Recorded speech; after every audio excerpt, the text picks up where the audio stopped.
Voilà, bonjour à tous.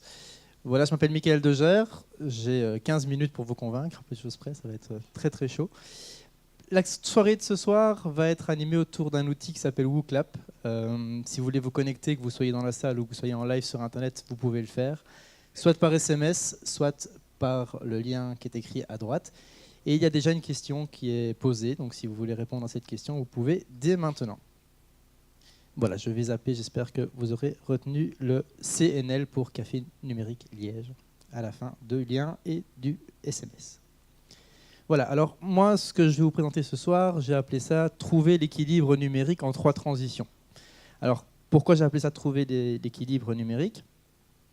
Parce que je pense que la question du numérique aujourd'hui dans l'école, ce n'est ni de faire balancer les jeunes d'aujourd'hui dans le monde numérique totalement, les immerger tels qu'on voit la personne de droite suréquipée et peut-être surconnectée, ni non plus en faire d'eux des ignorants comme maintenant malheureusement l'école le fait le plus souvent parce qu'il n'y a pas d'obligation scolaire à enseigner le numérique à l'école.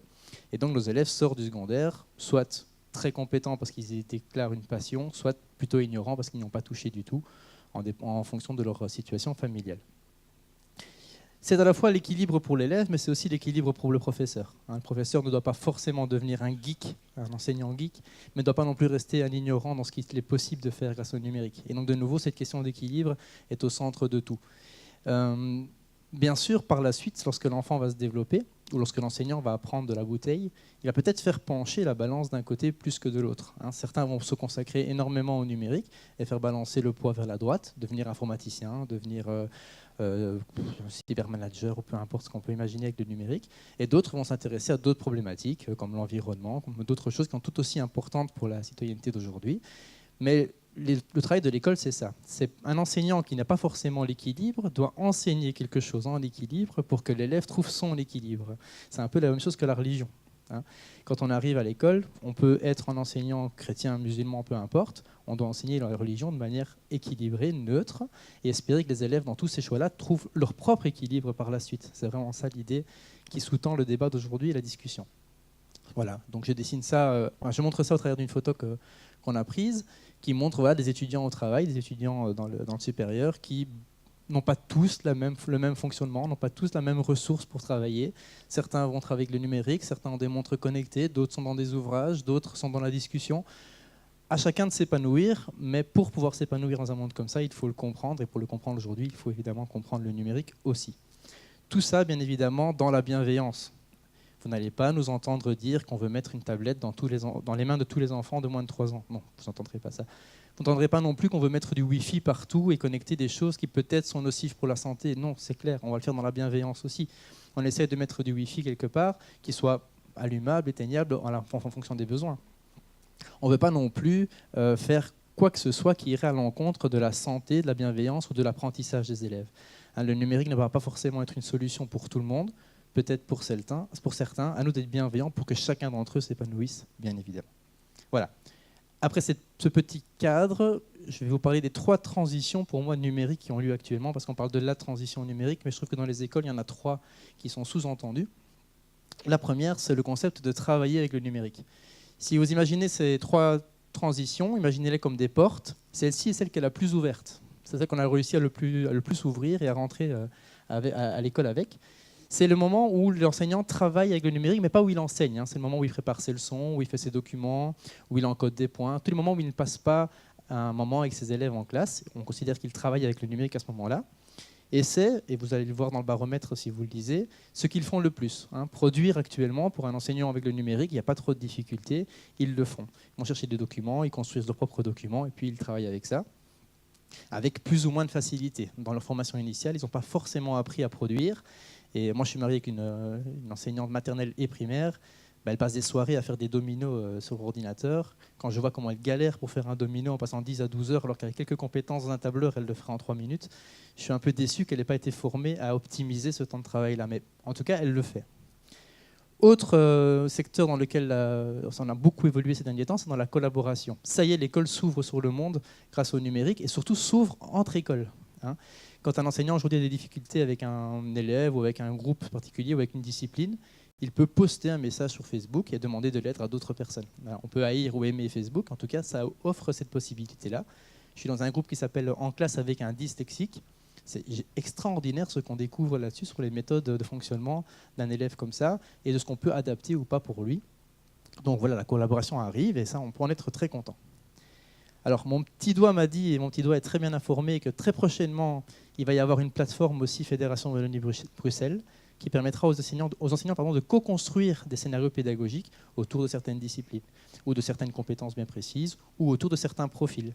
Imaginez très bien comment est-ce qu'on pourrait faire apprendre le B, le P, le Q et le D à un enfant dyslexique qui a particulièrement des difficultés.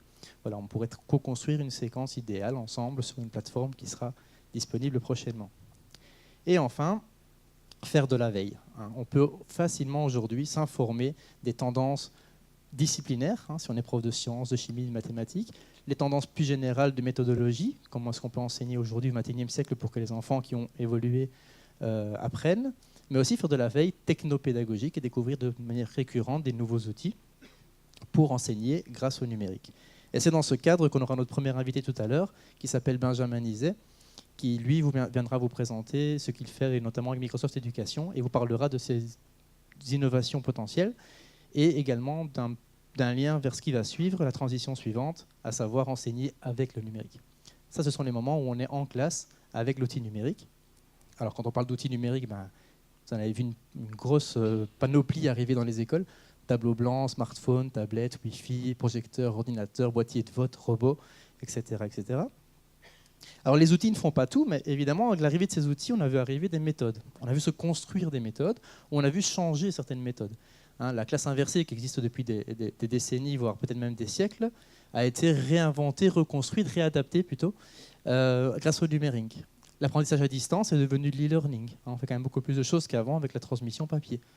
Pour montrer des choses chez les plus petits, en maternelle, on a par exemple le doudou numérique. Alors, le doudou numérique, c'est quoi ? C'est un enfant qui repart tous les week-ends avec le doudou de la classe dans laquelle il y a une clé USB. Et les parents vont remplir cette clé USB de photos de doudou pendant le week-end pour que l'enfant, quand il revienne le lundi, puisse verbaliser ce que doudou a vécu et puisse extérioriser le langage, ne pas parler en jeu, mais parler en lui et essayer de verbaliser le week-end, etc. Et donc doudou a toute une vie dans les différentes familles et on découvre les différentes constitutions familiales, etc. Très intéressant. On a les rédactions collaboratives, vous imaginez bien ce que ça veut dire, et les tuictées, les fameuses dictées par le biais d'Internet avec les corrections inter-établissements. Voilà, plein de méthodes qui sont nouvelles ou qui sont réinventées en tout cas. Et on a aussi, grâce entre guillemets, aux chercheurs universitaires, des modèles pédagogiques qui nous permettent de réfléchir à tout ça. De réfléchir en tant que praticien en se disant moi je veux créer un cours, comment le faire intelligemment. Moi je veux intégrer un outil numérique, par quelles étapes vais-je devoir passer avant d'être vraiment à l'aise ? Parce que c'est sûr, la première fois, c'est chronophage, on s'inquiète, on imagine les scénarios catastrophes, etc. Mais ces différents modèles nous permettent de se situer, d'avancer, de réfléchir. Il y en a beaucoup, mais je ne vous présenterai pas dans le détail, mais vous pouvez les chercher sur Internet. Et à la croisée de tout ça, et c'est vraiment là que la solution se trouve, on a ce qu'on appelle les usages. J'en ai assez, moi, personnellement, de lire plein de travaux sur Internet et de trouver pas mal de trucs dans les médias où ils disent l'impact du numérique dans les écoles est de, ou l'impact de la tablette est de. C'est comme si on disait l'impact de la craie est de, ou l'impact de la chaise est de. C'est un outil. Il n'a pas d'impact. Si on met une chaise en classe, ils ne s'apprennent pas mieux ou moins bien. Ça dépend si on les fait s'asseoir dessus ou si on les fait travailler autour. Le numérique, c'est la même chose. En fonction de ce qu'on fera avec le numérique, ce sera plus ou moins pertinent et plus ou moins porteur en fonction aussi de la manière dont l'enfant va l'accepter et va travailler avec. Et donc, en réfléchissant comme ça sur les usages, il y a des gens qui ont construit des trucs vraiment formidables, qui se sont dit, voilà, on va mettre au milieu de ce schéma, ce qui s'appelle la taxonomie de Bloom, pour ceux qui s'y connaissent, les verbes d'action que les enfants peuvent faire, donc créer, évaluer, analyser, appliquer, mémoriser. C'est ce qu'on fait généralement avec une matière. On la mémorise, puis on l'applique, puis on l'analyse, etc. Et en fonction de ce qu'on veut leur faire faire, par exemple analyser, pour analyser, voilà une série d'outils disponibles sur les tablettes que l'on peut mettre en place. Et on voit autour un des modèles, le SAMR, qui était présent avant, qui permet de se situer soi-même pour dire, tiens, si je fais ça avec mes élèves, je suis à tel niveau du modèle, et j'ai un outil qui permet de répondre à un besoin. Le grand défaut de beaucoup d'écoles actuellement, c'est que l'outil arrive, et du coup, qu'est-ce qu'on fait avec ? C'est pas, j'ai un besoin, du coup, quel outil va remédier ? Bon, là, il y a quelque chose à réfléchir au niveau des usages, évidemment. Et tout ça, dans un seul et unique objectif, la plus-value pour l'apprentissage. Ce n'est pas le numérique pour le numérique, c'est le numérique pour aider à apprendre. même si c'était un seul élève dans la classe. Hein, pourquoi priver un seul élève qui a des difficultés, qui serait à l'aise avec le numérique, de l'outil numérique parce qu'on ne l'a pas ou parce qu'on ne veut pas? On parle de plus en plus de différencier. Différencier, c'est aussi dans les outils. C'est dans les méthodes, c'est dans les fonctionnements, dans beaucoup de choses, mais aussi dans les outils. Peut-être que certains enfants apprennent mieux avec un outil numérique pour plein de raisons, et d'autres apprennent moins bien. Moi, j'ai eu l'occasion de travailler avec un dyspraxique qui avait des difficultés folles à utiliser une tablette. Et à l'inverse, j'ai un enfant dyslexique et un enfant surtout autiste en même temps qui avait beaucoup plus de facilité à se concentrer dans l'usage de la tablette qu'un autre enfant. Donc en fonction des profils et des besoins, on peut ou pas faire appel au numérique. Et dans ce cadre-là, on aura l'invité suivant qui s'appelle Dimitri Verbonen, si je l'ai bien dit, oui, Verbonen, qui nous parlera de la Khan Academy, qui est donc un outil au service des apprentissages, qui vous permettra, grâce à des vidéos essentiellement autour des mathématiques, mais il y aura d'autres domaines aussi, d'imaginer un profil de formation pour les élèves et pour les apprenants. Et à côté de ça, on aura aussi l'occasion d'écouter quelques témoignages d'enseignants qui utilisent le numérique en classe.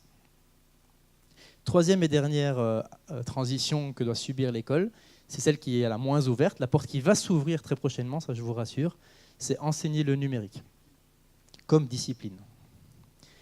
Alors on peut aimer ou pas ce que j'ai mis à l'écran, ça n'est pas le sujet de ce soir, mais en tout cas pour la première fois vont apparaître dans des référentiels de compétences, dans des cours, le numérique comme discipline, comme les maths, le français, etc. etc.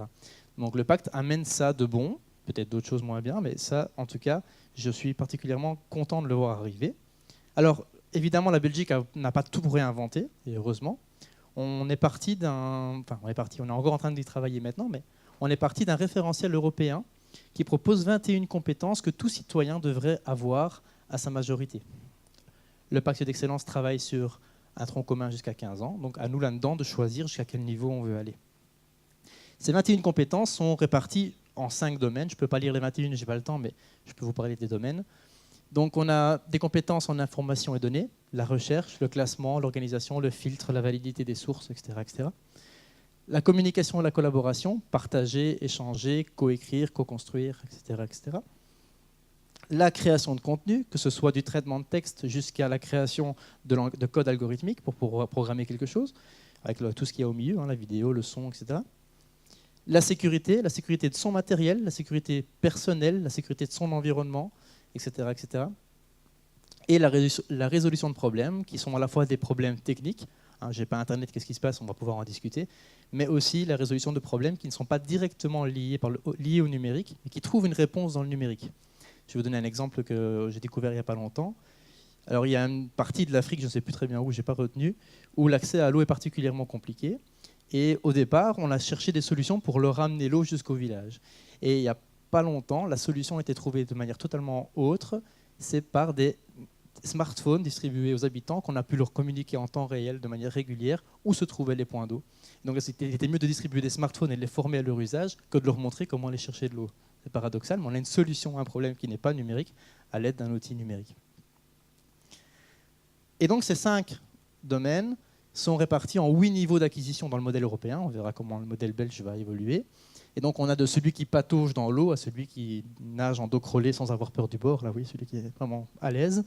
Et pour chaque compétence, on va réfléchir à 15 ans, à votre avis, où doivent-ils être? Est-ce qu'ils doivent être experts ou est-ce qu'ils ne doivent pas être experts? Mais ça n'empêche pas qu'après 15 ans, on continue, évidemment. Et ça, ce serait la nouveauté s'ils le font. Ils en parlent pour l'instant, mais ils aimeraient bien aussi qu'après 15 ans, les élèves puissent choisir, dans les 3 dernières années de leur formation, une spécialité numérique. Comme on choisissait latin, maths, latin, grec, sciences éco, etc., on pourrait choisir numérique et évoluer là-dedans. Et donc, du coup, on pousserait les niveaux à leur maximum, si possible, avec ces élèves-là. En laissant évidemment une place aussi à l'université et aux hautes écoles pour peaufiner l'apprentissage spécialisé dans la discipline. Je vous donne un exemple quand même pour que vous compreniez à quoi ça pourrait ressembler. Je n'ai pas pris le meilleur exemple, j'ai pris le premier. Je n'ai pas cherché le meilleur parce qu'il y a tellement de bonnes choses dans la santé, dans l'environnement, dans le comportement, dans le civisme numérique, dans les outils, etc., que j'ai pris le premier pour ne pas faire de jaloux, entre guillemets. Mener une recherche ou une veille d'information. Et donc cette compétence, elle est déclinée en 8 étapes que je vais rapidement vous décrire. On peut, je pense, en Belgique en tout cas, très rapidement aider les élèves à faire des recherches sur Internet. En France, ils ont décidé de commencer à 12 ans.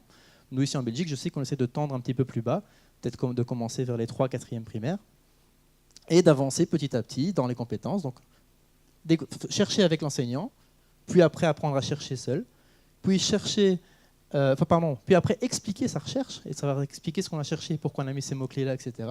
Faire des recherches plus complexes et croisées, échanger ses résultats, devenir soi-même formateur pour expliquer aux autres comment on fait une recherche, et enfin, dans les niveaux 7 et 8, qui sont des niveaux de plus d'expertise, des recherches plus complexes, et pourquoi pas son propre algorithme de recherche, son propre outil de recherche sur Internet. Donc voilà, vous imaginez bien qu'actuellement, le grand défi, c'est de choisir où on s'arrête à 15 ans, et à quel âge on fait développer les niveaux précédents. Le prof peut les faire développer quand il veut, mais il devra les évaluer à un moment précis qui sera fixé, et ça, on doit déjà y réfléchir pour le moment. À côté de ça, et j'arrive presque au bout, il y a aussi du travail pour les profs et pour les profs de profs. Parce que pour pouvoir enseigner le numérique, il faut être soi-même formé au numérique. Donc du coup, il y a un référentiel pour eux aussi. Les profs vont devoir savoir faire pas mal de choses pour pouvoir les enseigner. Et ils ont plus que 21 compétences à acquérir.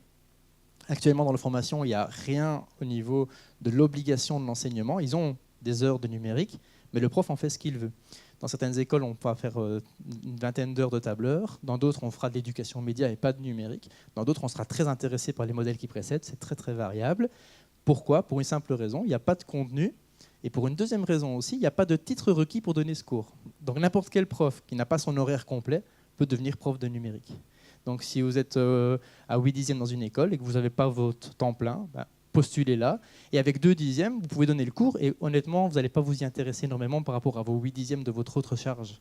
Donc forcément, on est mal parti. Donc on espère vraiment que là, le ministre de l'enseignement supérieur va entendre qu'on veut un curriculum, qu'on veut un contenu et qu'on veut aussi un titre requis pour l'enseigner.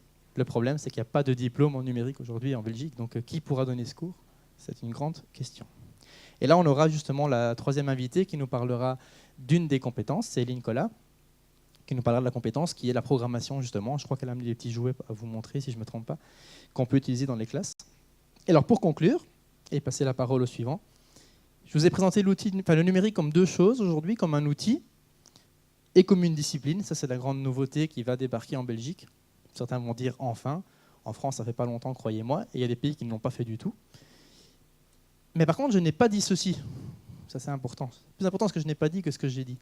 Je n'ai pas dit que le numérique était une solution à tout. Vos élèves vont pas mieux apprendre, enfin, vos enfants ne vont pas mieux apprendre parce que le numérique est là. C'est illusoire de croire ça. C'est un outil supplémentaire dont l'enseignant pourra peut-être mieux se saisir pour faire apprendre, mais c'est peut-être comme la craie, comme la chaise, comme le banc, comme le jeu de société qu'il ramène. Il y a plus d'enjeux sur l'enseignant que sur l'outil. Et ce n'est pas non plus l'objectif. À aucun moment, j'ai parlé de devenir informaticien. Certains feront penser la balance parce qu'ils y trouveront une passion et continueront leur parcours. D'autres rejetteront le numérique, mais s'ils le rejettent, ils doivent le faire en connaissance de cause. Il est hors de question qu'aujourd'hui, dès ce qui s'est passé aux États-Unis avec la neutralité du web qui a été retirée, annulée, j'espère que ça ne se passera pas en Belgique sans que le citoyen puisse comprendre ce qui se joue. Ici, quand je l'explique dans mes classes, il n'y a pas grand monde qui comprend ce que ça veut dire et ce que ça sous-entend. On parle de confusion de genre, les hommes et les femmes sur Internet. Quand je parle de neutralité du web, ça n'a rien à voir. Et donc, du coup, je suis déçu parce qu'il y a des décisions importantes qui sont prises et qui ne savent pas se positionner et qui subiront, eux ou leurs enfants par la suite, les conséquences. Voilà. On se verra tout à l'heure pour des questions éventuellement, bien sûr, qui pourront être dans tous les sens sans aucun souci avec l'ensemble des personnes qui sont ici présentes. Merci beaucoup. Benjamin.